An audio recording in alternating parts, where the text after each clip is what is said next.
Բռնությունը տեղի է ունենում եւ որոշ անձինք անգամ հասցվում են ինքնասպանության եւ դրա դեմ կանխարգելիչ աշխատանքները բավարար չեն։ Նախ իրավունքների պաշտպանությունը շատ կարեւոր է եւ բռնությանը եւ վատ վերաբերմունքին դիմանալ պետք չէ եւ դա պետք է բարձրանալ։ Դրա մասին պետք է բարձրաձայնել։ Ինքնասպանության դեպքերը փոքր-ինչ նվազել են, բայց բռնությունը կանոնավոր կերպով կիրառվում է եւ արձանագրվում։ Հնարավոր է սկսվի տարական հայհոյանքից, լինում են դեպքեր, երբ որ կարգապահության պատշաճ արձանագրում չի լինում է, որ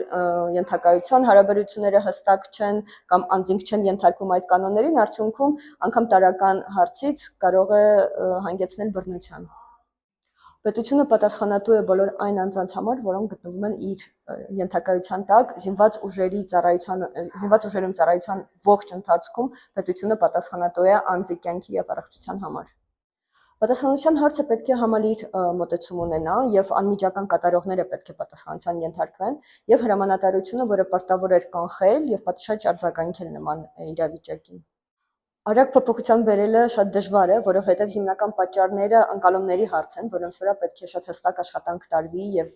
մտածելակերպը պետք է փոխվի եւ հրամանատարական կազմի եւ ժամկետային զինծառայողի։ Կանխարգելիչ աշխատանքը ամենակարևորն է իրականում, որովհետև երբ որ արդեն դեպքը տեղի է ունեցել, շատ ուշ է արձագանքել, բավարար չէ, ուստի շատ լուրջ մոտեցում եւ ռազմավարություն պետք է մշակվի զինված ուժերում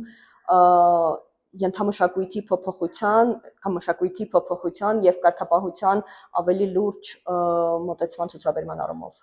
Քանի որ խոսում ենք մշակույթի մասին, շատ կարևոր է, որպեսզի կոնկրետ ընկալումներ, կոնկրետ